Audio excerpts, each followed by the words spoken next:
बिस्मिल्लाहिर्रहमानिर्रहीम। आज मैं जो आपको स्टोरी सुनाने वाली हूँ नहायत ईमान अफरोज़ है।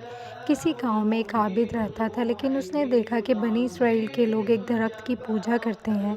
तो उसे ये बात गवारा न हुई और उसने वो दरख्त काटने की कोशिश की, जिस पे उसने देखा कि एक शैतान आया और उससे कहता है कि तुम ये दरख्त मत काटो। लेकिन आबिद कहता है मैं ये तो दरख्त काटूंगा ही। लेकिन इस पे शैतान उसे डर जाता है और कहता है अच्छा तुम ये दरख्त ना काटो, और उसे वर्गलाने की भी कोशिश करता है। लेकिन आबिद उसकी बातों में नहीं आता और आबिद के सामने शैतान लड़खड़ाता हुआ गिर जाता है। लेकिन बनी इसराइल के लोगों को उस दरख्त की इबादत करने के लिए शैतान उसको वर्गलाता रहता है, यहाँ तक कि उसे लालच देता है कि अगर तुम बनी इसराइल के लोगों को मना नहीं करोगे उस पूजा से, तो मैं तुम्हारी हर ख्वाहिश पूरी करूँगा और हर रात तुम्हारे तकिए के नीचे 2 सोने के सिक्के होंगे। जिस पे आबिद के दिल में लालच आ जाता है, तो वो कहता है अच्छा ठीक है, मैं दरख्त नहीं काटूंगा। 2 दिन तक तो आबिद के तकिए के नीचे सोने के सिक्के आते रहते हैं, लेकिन उसके बाद सिक्के आना बंद हो जाते हैं और गुस्से में वो जाकर वो दरख्त काटने की कोशिश दोबारा शुरू कर देता है।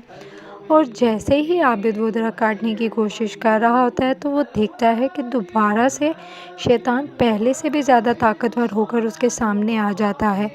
इस बार आबिद शैतान को ढेर नहीं कर पाता, जिस पे शैतान उससे कहता है कि अगर तुमने मुझे मारने या दरख्त काटने की कोशिश की, तो मैं तुम्हें हमेशा के लिए भस्म कर दूंगा और मार दूंगा। जिस पे आबिद डर जाता है।